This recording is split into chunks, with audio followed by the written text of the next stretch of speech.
Suspect in Charlie Kirk killing reportedly confessed in Discord group chat. Platform cooperated with investigators. In a startling development in the investigation into the assassination of conservative activist Charlie Kirk, law enforcement officials and news organizations say the suspected shooter, 22-year-old Tyler Robinson, appeared to confess to the killing in a private Discord group chat just hours before his arrest.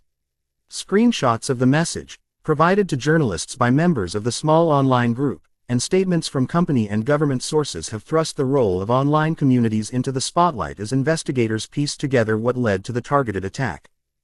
At about midday local time on Sept. 11, Kirk was speaking at an outdoor Utah Valley University event when a single bullet struck him in the neck. Video from the scene circulated widely on social media and prompted an immediate manhunt. According to state authorities and federal investigators, a 33-hour search ended with the arrest of Tyler Robinson in a nearby county. Officials say Robinson has been taken into custody and is facing charges that are expected to include aggravated murder. Authorities have said he is not cooperating fully with investigators. The confession message that has been widely reported reads, in screenshots obtained by the Washington Post and shared with other outlets, "Hey guys, I have bad news for you all. It was me at UVU yesterday. I am sorry for all of this." Those familiar with the chat said the message was posted in a private Discord server of roughly 30 members and was sent a few hours before Robinson surrendered to authorities. Media accounts also reported that Robinson told friends he planned to surrender through a sheriff friend in a few moments, and offered brief farewells to the group. Discord, the chat and voice platform popular with gamers and many online communities, confirmed that it had identified an account tied to Robinson and that it was cooperating with law enforcement. A spokesperson told reporters the company found no evidence that the suspect planned this incident or promoted violence on Discord, and described some of the contested messages as communications among friends in the aftermath of the shooting. Discord representatives also said they had worked with investigators, including the FBI, to verify records and provide relevant information. The company's statement underscored the complex role platforms can play. They are a place where evidence may surface, yet they also host vast amounts of private conversation that do not automatically indicate culpability. Federal authorities have disclosed additional forensic evidence linking Robinson to the scene. FBI Director Kash Patel told news outlets that DNA evidence ties Robinson to the rifle used in the killing and to a screwdriver found at what investigators believe was the shooter's perch. Patel also said investigators recovered a text thread in which Robinson expressed an intent to kill Kirk and described a physical note, later destroyed, according to prosecutors, stating he had an opportunity to take out Charlie Kirk. Those findings have led federal officials to treat the case as a targeted assassination rather than an act of random mass violence. The mixture of private confessions, forensic traces, and public video has produced a fast-moving, politically fraught story. Kirk, founder of the conservative youth organization Turning Point USA, was a polarizing national figure whose stances on free speech, immigration and other hot-button topics drew impassioned response across the political spectrum. Within hours of the shooting, partisan leaders and commentators framed the event through competing narratives. Some Republicans blamed and emboldened radical left, while others called for unity against political violence. Congressional Republicans organized a vigil on Capitol Hill to honor Kirk's memory and condemn the attack.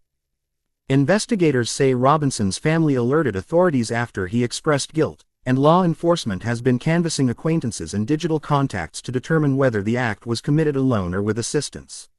Officials have so far said they have no evidence that the alleged killing was organized or promoted on Discord.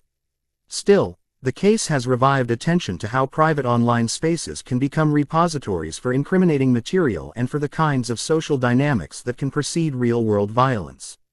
Experts caution, however, that private messages and subcultural affiliations are neither a reliable indicator of criminal intent by themselves nor an excuse for platforms to overreach in policing speech. Legal analysts note that the apparent Discord confession and any associated metadata, timestamps, IP addresses, device information are likely to be important prosecutorial evidence. When a defendant posts an admission in an online chat, those messages can be powerful corroboration, but the defense will certainly question whether the messages are authentic, truncated, or taken out of context, said one criminal law scholar. Platforms typically preserve logs and can provide law enforcement with forensic exports under proper legal process. The chain of custody for that material will be central if it is introduced in court. Civil liberties advocates urge caution about leaping from online speech to criminal inference. Not every extremist comment or provocative meme on a private server approximates a crime, said a digital rights attorney. What this case shows is the need for careful, evidence-based investigation rather than politically charged finger-pointing. Others, however, say the episode highlights a persistent policy gap.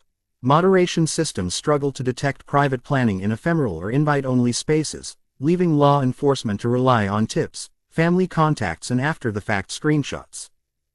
Discord's public posture, cooperating with investigators while denying that the platform incubated the plot, reflects a familiar balancing act for tech companies.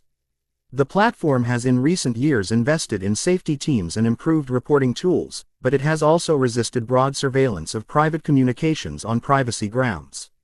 Legal experts say the company's cooperation in this case will likely involve turning over account records and partial message data after receiving lawful process. At the same time, company officials will want to avoid appearing to be complicit in surveilling users' private conversations. As the investigation proceeds, prosecutors will weigh the totality of physical and digital evidence, the video of the shooting, ballistics, DNA ties to the rifle and objects at the scene, testimonial evidence from acquaintances and the disputed Discord messages. Defense lawyers may challenge chain of custody, the provenance of screenshots, and the reliability of attributions in an online environment where accounts can be misused. For now, law enforcement has characterized this as an apparent lone actor assassination, but they continue to interview witnesses and analyze hundreds of gigabytes of digital data. Beyond the courtroom, the case has opened a broader conversation about political speech, campus security and the responsibilities of digital platforms. University officials have announced temporary campus closures and reviews of event safety protocols. At the national level, politicians and advocacy groups on both sides of the aisle have reiterated calls to condemn political violence while also debating whether more aggressive monitoring of online communities is needed, and if so, how to do it without trampling civil liberties. For the family and friends of Charlie Kirk, the immediate questions are about motive and accountability. For the broader public, the episode raises familiar but urgent dilemmas: how to detect genuine threats that emerge in private digital spaces, how to preserve free expression while preventing violence, and how to ensure that criminal investigations rooted in online evidence meet the rigorous standards of proof required in a court of law. As authorities prepare charging documents and sift through digital records, the lingering image of a private message, "It was me," will be a focal point for both prosecution and public debate. What to watch next? Prosecutors' formal charging documents and any filings that disclose the digital evidence Discord provided, public statements by the Utah Department of Public Safety and the FBI, and any court proceedings in which the authenticity and admissibility of the Discord messages are litigated. Until then, investigators and platform officials say they will continue to cooperate in a case that has already set off intense political and legal scrutiny.